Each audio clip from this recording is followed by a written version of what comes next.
Hi everyone, my name is Zainab Girda. I'm a senior at Smithtown High School East and I live on Long Island, New York. As a young woman, I'm passionately interested in women empowerment and taking active roles in projects that bring awareness to women's issues all around the world. I have recently finished my college applications and I'm planning to major in science and do research in the field of neuroscience. I'm going to merge my activism in women's rights and women empowerment with a strong career in the world of science, which is unfortunately predominantly male.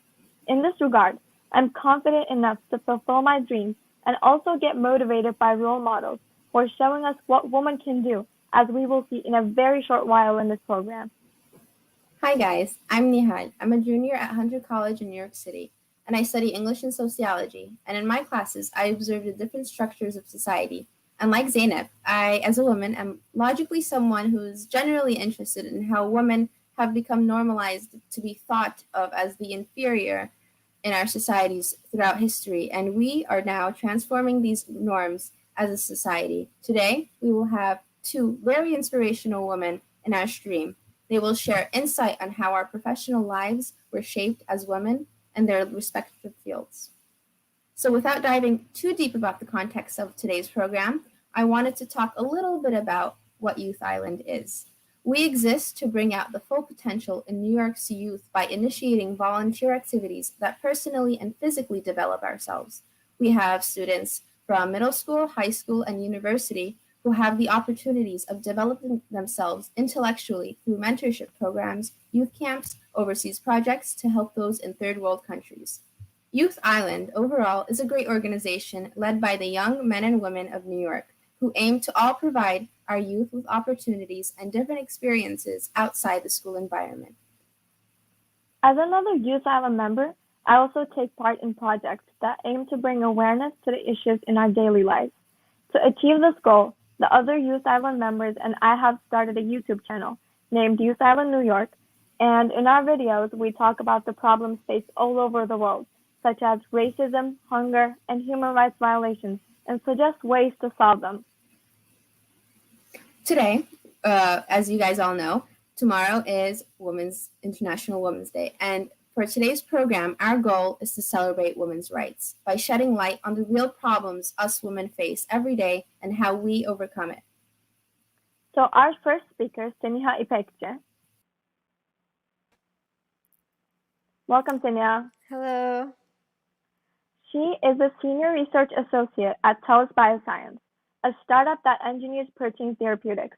She graduated from Harvard in 2018 with a high honors BA degree in neuroscience. Since then, she has worked at IFG World, a virtual reality startup developing products for mental wellness, where she published a paper at Columbia University. Conducting research on tumorigenic proteins outside of work, she enjoys the performing arts, film, and writing. She recently joined the Youth Underground Ensemble in Central Square Theater and hopes to join a few acts. And now she will be sharing her experiences with us. Hello everyone. So today I will be mostly talking about my experiences as a woman and trying to navigate the biotechnology sector and also the startup world. So I worked as I worked at I work at TELUS Bioscience as a senior research associate. And I also worked at Columbia University conducting research and IFG World, a virtual reality startup. So I have experience both in the industry, startups, and academia. And like when they asked me um to talk, I was like, I'm still trying to figure out how to navigate this space, especially as a woman. What can I say? But then I realized the more I thought about it, like that's exactly why my experiences have some value. As someone in her early career, I'm still trying to figure things out, but with every new job and new coworkers and new step, I really have overcome many challenges already. And every day I still continue to face these challenges and overcome them on a daily basis. So, through these challenges, I have learned something new, both about the realities of the workspace the experience and also about myself and how to overcome those things. So, I just want to talk about, I guess, the main things I've struggled with as a as a woman, and especially in the STEM field. Um, um, and I think it can be generalized to other fields as well. But especially in the STEM field, one thing that I've struggled with was uh, this need to be perfect and a lack of mentorship, or like finding the right mentorship. Not that there's a lack of it, but just finding the right mentors and building that support system and network. So when I say like being perfect or and the fear that comes with it, what do I mean? So, what I mean by that is, first of all, I want to give an example from a TED Talk that I listened to once by Reshma Saujani, and she is the founder of Girls Who Code. So recently I was listening to her talk about teaching girls bravery and not perfections. So often boys are taught to take risks and they're told to be like go out there, do your thing, make mistakes, but girls are often taught to be like prim and proper. So we're often socialized for this need to be perfect. And like if we look at certain reports, we see this. Like a lot of times, especially in STEM, like there's a lot of computer science jobs, there's a lot of technology jobs, especially in the biotech field as well. But when you look at who's applying, it's men will apply to like jobs that they only have 60% qualification for, while women only apply to jobs that they have 100% qualifications for. So as you can see, there's this like perfectionist coming out, and I was listening and I'm like, I really saw that same parallels with myself while I was navigating this space. And that's why I kind of wanted to share that experience with you guys and how I'm overcoming it. So ever since I was little, like I know I've always wanted to like be perfect, do the best in everything. And sometimes that meant trying to appear smart or competent without even realizing. And every day, I think I'm learning not to do this, but especially when I started working in the workplace, I realized if I keep holding myself to the standard of perfection, I'm not going to ever be good enough. So I've been learning that I need to change. I've learned that I need to change this and let this go. So for example, I've tried to learn how to code 3 times. And the first 2 times I gave up because when I first tried to learn, it was high school. I was in high school and I took this computer science class, and everyone in the class was boys except me and my friend, my close friend. And like we were all learning the same thing, but they always seemed like they already knew stuff. They had a mentor. So I always felt like I was left behind or I couldn't catch up. So I would type my answers to these coding problems and I'd find like I just keep giving up, like, oh my God, I can't do this. What's wrong with me? So I ended up like I tried to learn, but I gave up. I tried again in college, but this time it was a much faster pace. And like these kids are coming in with already having built these apps already, and I'm like, why are they taking an intro class? I'm like worried about my grades. I'm doing well. So I finished the class and I did okay, but I didn't end up taking more classes. But I've been always wanting to learn how to do this because it's so important, especially in the biotechnology sector. I think that to learn at least basic coding and even advanced, because it's very applicable to where you use. So I tried again when I started working at Columbia University, and I had a tuition waiver opportunity. So I took a bunch of computer science classes, and this time I was like, okay, it's not about me. I can learn this. So many people have learned this. I'm just going to go and just try to understand the material. Like, if I get something wrong, I'm just going to try to understand why I got it wrong. I'm going to go over it. I'm going to ask questions. I'm going to bother the professor until I understand what's going on. And like that shift in mindset really helped me. And all of a sudden I was doing really well in the class. I got great grades. I took the upper classes and I found myself thriving. And I just didn't care if I failed. I was like, I don't care. I don't care if I get whatever, an F or a C or a D, as long as I am understanding something, as long as I'm moving forward. And that shift in mindset really affected me. And literally, I realized that this is not just me. So the Columbia professor actually said that like one thing he realizes between girls and boys who come into his office hours was that like when girls went to him about the code, they were like, "What's wrong with me?" Like not, but when boys went to him during office hours, it's like, "What's wrong with the code?"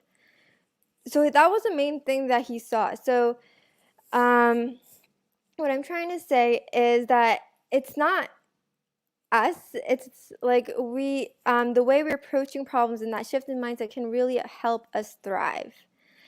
And now I kind of want to go into how this also showed up in my workplace.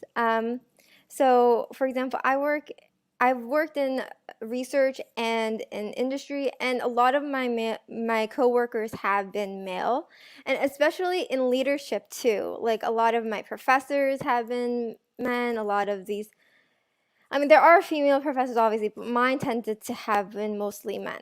And one thing I've realized is whenever I made a mistake, it was like, oh my God, I'm sorry. It was my fault.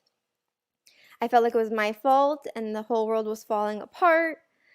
But then I realized I was looking at my male counterparts and they were making same mistakes and sometimes much more detrimental mistakes that would be to the company or the research in terms of time and cost. But the way they were framing it and the way people like interacted with their mistakes was so different from how I was framing it. Like for example, I've never heard them apologize or say sorry really for a fault they had made.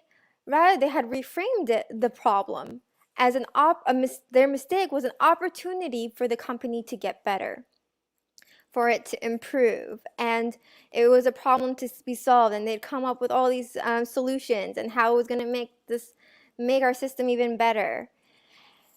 And so uh, I've been trying to like do that, and I've really noticed how like it's affected like how I interact with my coworkers now. Like whenever I try make a mistake, I try to take a step back and not apologize, but rather come up with solutions and just like also kind of present it as an opportunity. And it's no longer my fault, it's a problem with the system, and it's something that we can work on and build up. These are just things I've noticed with myself and how I've been trying to solve them. And I think that it's really helping with my growth.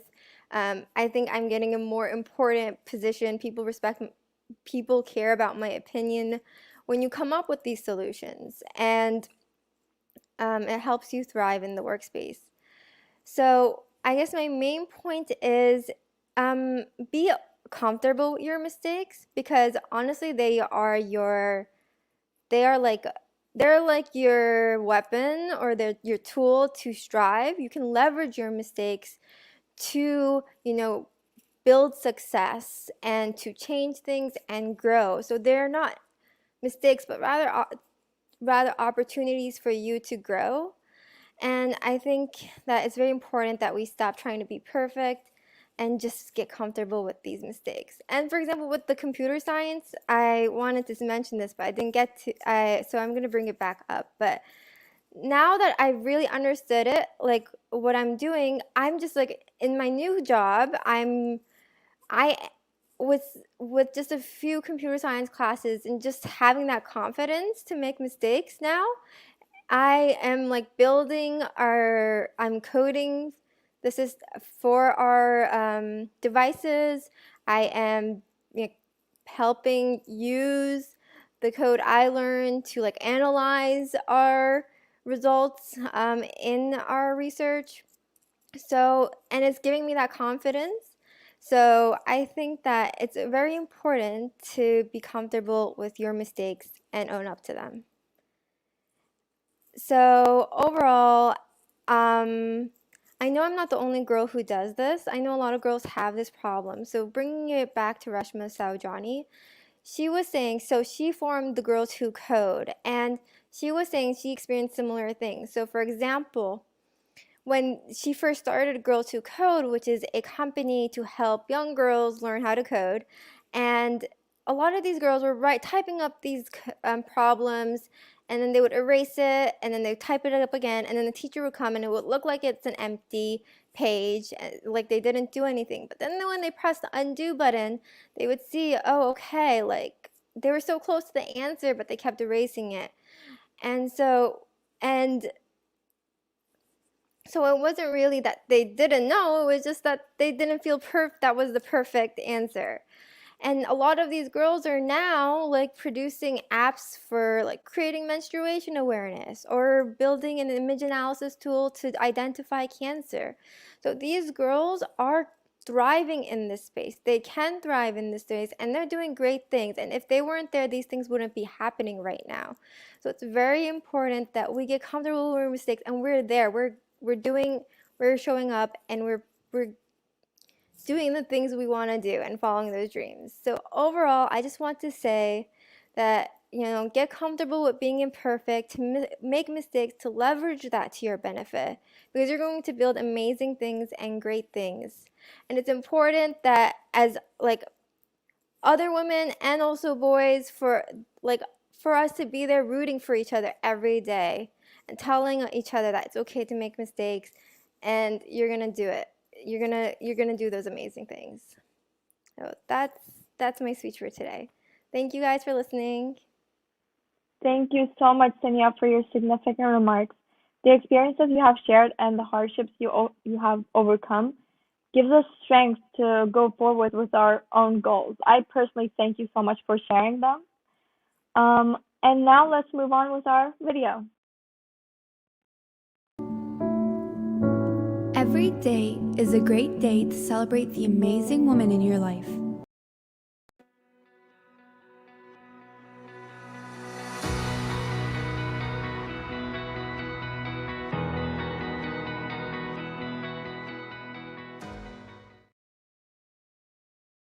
International Women's Day gives you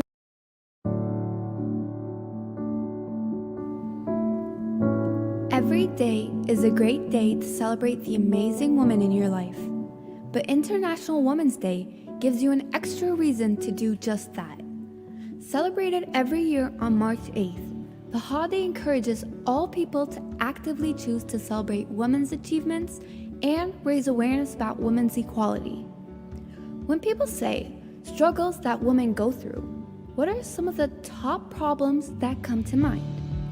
Here are a couple that we've identified and we'd like to share with you. Number 1, the lack of women in positions of power. From newsrooms to corporate boardrooms to courts and political leaders around the world. The lack of women in senior positions is a prominent problem. While the mentality around this has started to shift, it is not enough. Number 2, patriarchy. This is especially evident in the realms of politics. Regardless of a woman's experience, education, or abilities, the patriarchal nature of society fosters the idea that women are less qualified and less competent than men. From a global perspective, one of the biggest challenges facing women is educational inequality. Despite the many gains of modern feminist movements in the Americas, Africa, Asia, and beyond, unfortunately, many still believe that women are less worthy of the same educational opportunities offered to men. Number 3, sexism, racism, and economic inequality.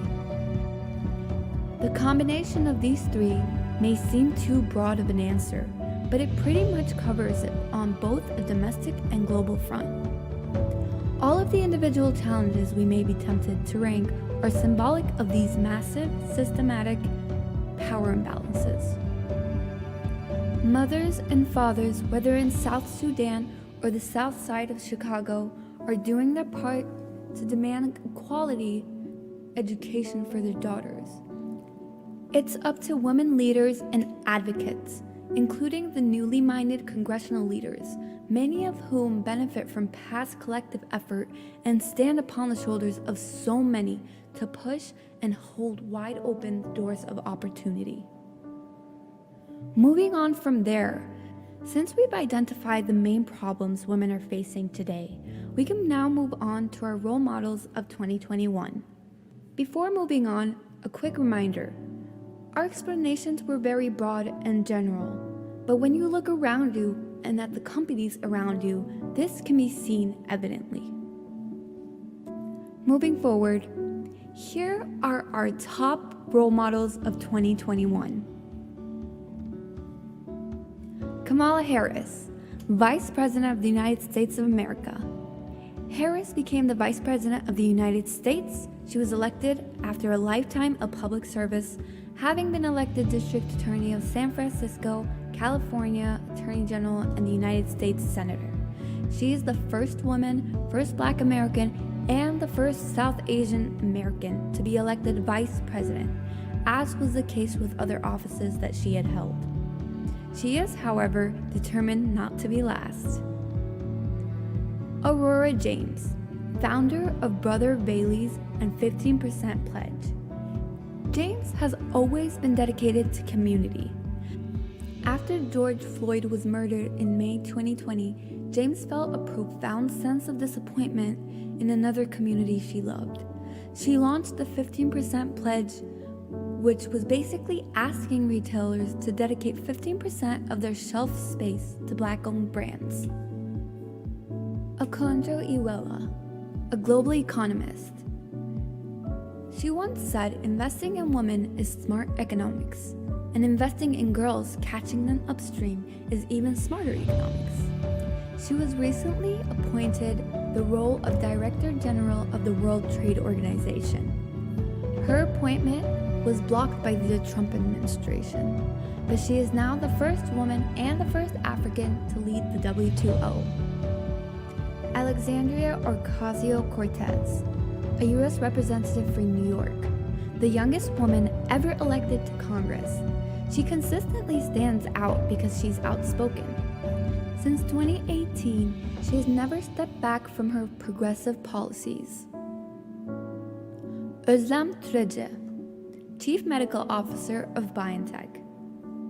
A year ago, Türeci and her husband Uğur Şahin were trying to cure cancer at their German company.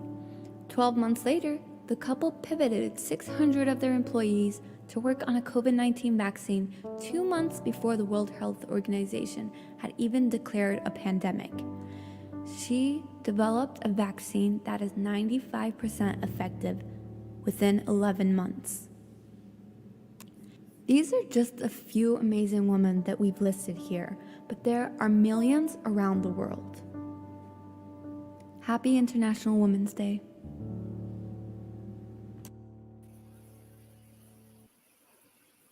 That video was really interesting, and it did shed a lot of light into some of the inequalities women face.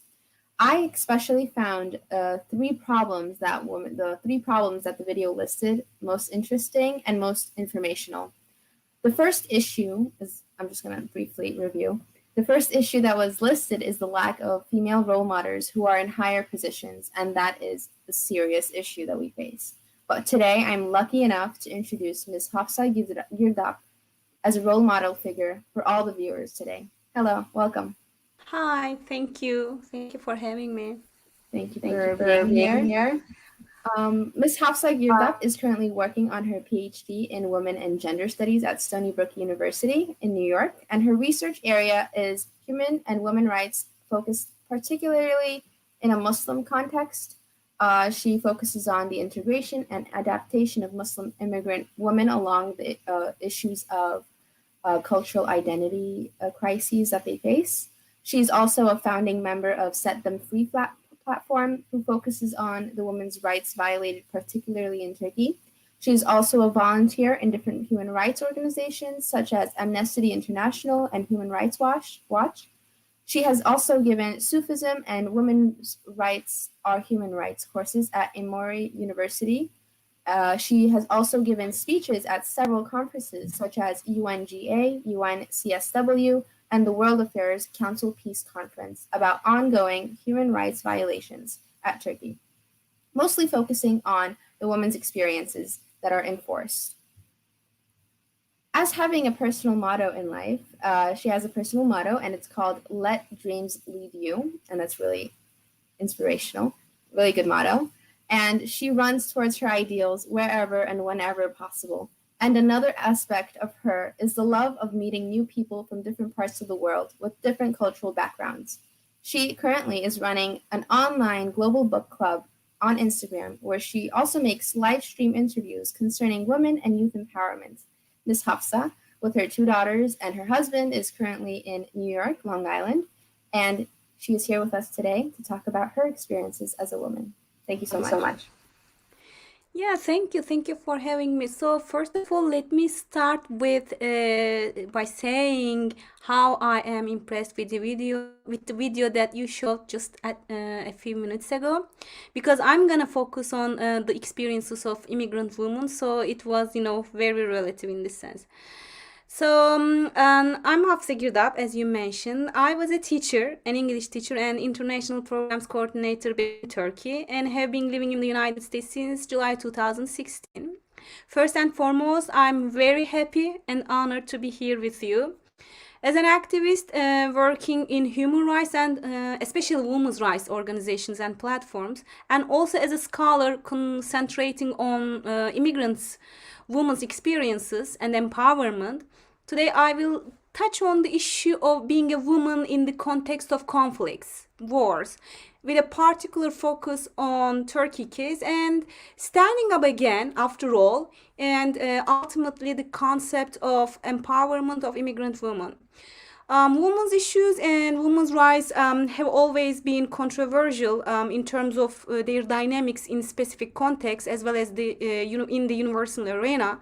And in Muslim contexts, particularly the political actors claim sovereign power and legitimacy for this power through many different discourses, while making claims for human and women's rights.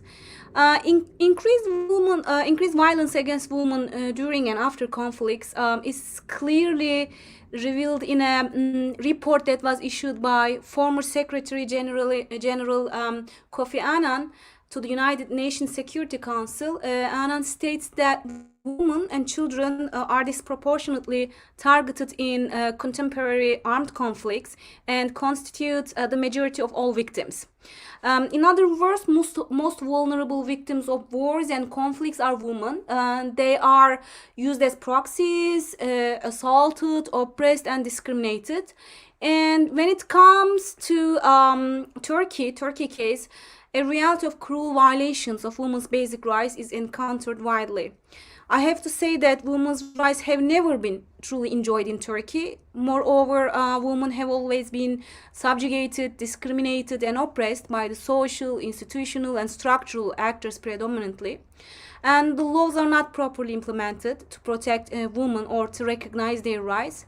And since July 15, 2016, Turkey's already eroding democratic mechanisms have started to collapse because of the government's authorities' collective persecution of all political dissidents and critics. Almost 130,000 people were dismissed from their jobs by emergency decrees, and those dismissed include a substantial number of women. Furthermore, the government's harsh persecution has reached the lives of thousands of women along with their infants and children in many cases.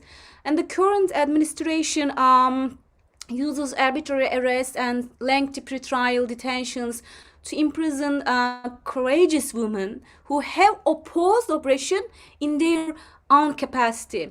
Today, according to our organization that I'm working for, our reports, and also to the reports of many other human rights organizations, intergovernmental organizations, along with the reports of the State Department here in the United States, the number of women arbitrarily incarcerated as political prisoners is more than 5,000, with a devastating increase in the number of new victims.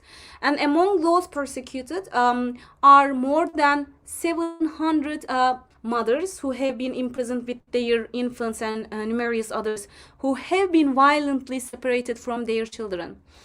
Furthermore, to picture Turkey case, discrimination and violence against women, including femicide. You know what femicide means? Killings of women, murders of women.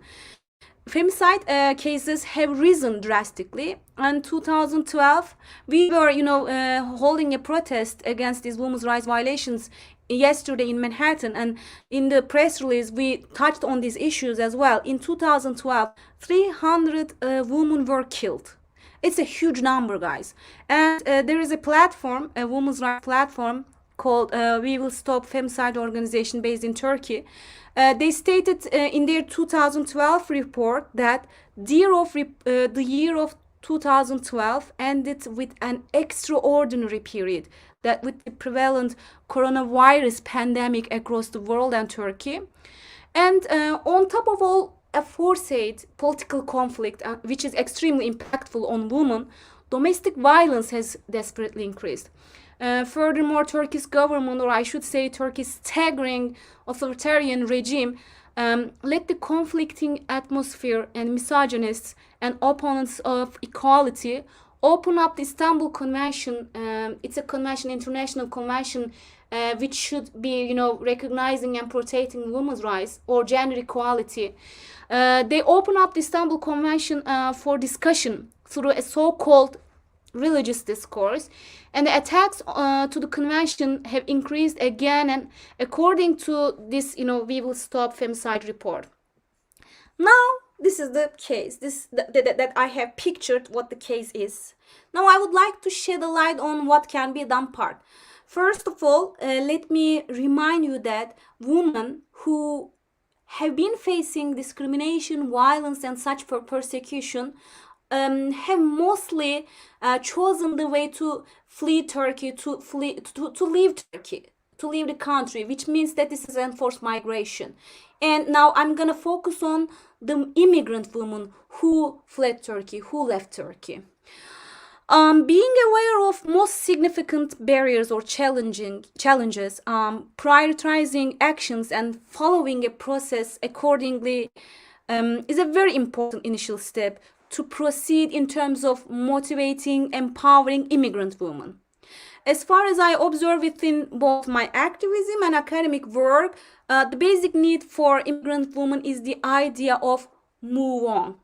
That is, psychological support or solidarity activities within their resettlements play a vital role to take them out of, from dismal thoughts and environment. I'm here today representing AST, Advocates of Silence Turkey, a human rights organization. And also I'm a part of Set Them Free platform, whose main focus is women's rights. We have been providing psychological support through online means. We believe the very first and the most significant step for immigrant women, for their empowerment, is self-care and self-confidence. So feeling good, feeling healed, feeling recovered, relieved after harsh circumstances. These are vital points. We need to focus. And the second part, second and a very important, impactful point is the language issue for immigrant women, which is a bridge, a tool, a means for immigrants to connect, to adapt, and to integrate with the new life, new culture.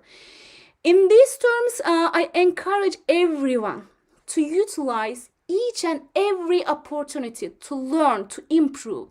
This could be attending language courses or getting engaged with the host country's culture, institutions, people through the refugee immigrant activities of organizations, library activities, interfaith organizations, or personal relations with kids, teachers, parents of their, neighbors as well.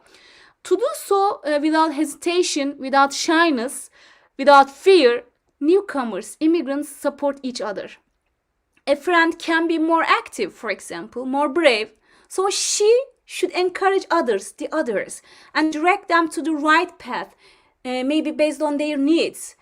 In short, by accepting our new lives, new friends, new circumstances, and developing a strategy accordingly, either personal or community-wise, we immigrants need to move on.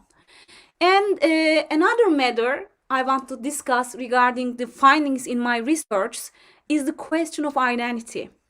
I was thinking I would have considerably distinct responses to my, from the responses in my researches, but the answers were similar to some extent.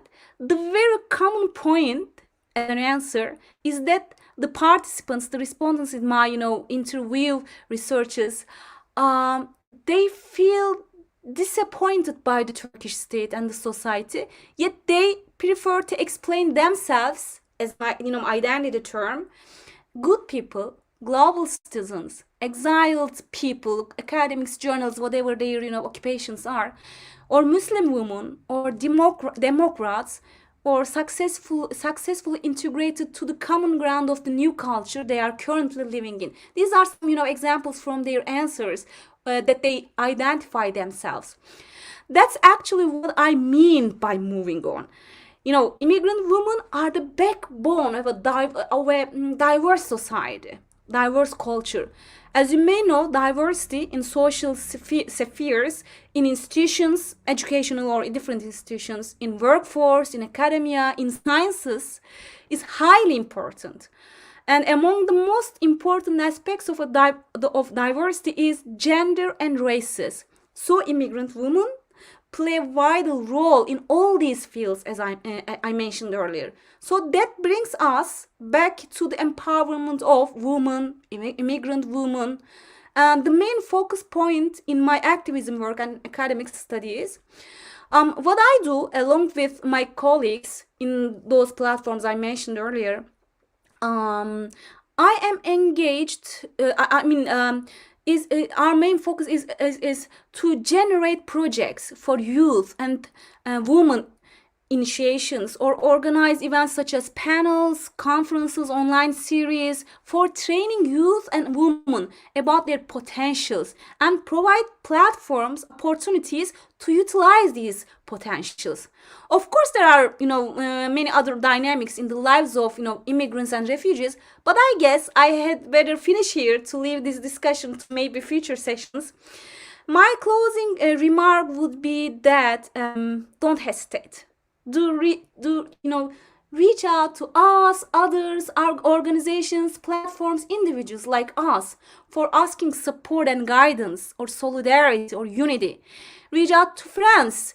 And among the keywords that I have learned so far, both as an immigrant and as an activist and a scholar, the most important key terms are solidarity and support.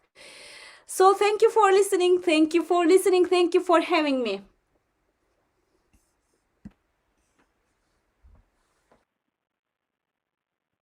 Thank you so much again, Ms. Girdap. So just as a comment of what she said, just a reminder for everyone who's watching, and to me and Zainab as well, that we should be taking initiative in educating ourselves and changing this norm of gender inequality that has been so dominant in all of our societies, whether it be in one end of the world or here in America. So thank you again, Ms. Girdap.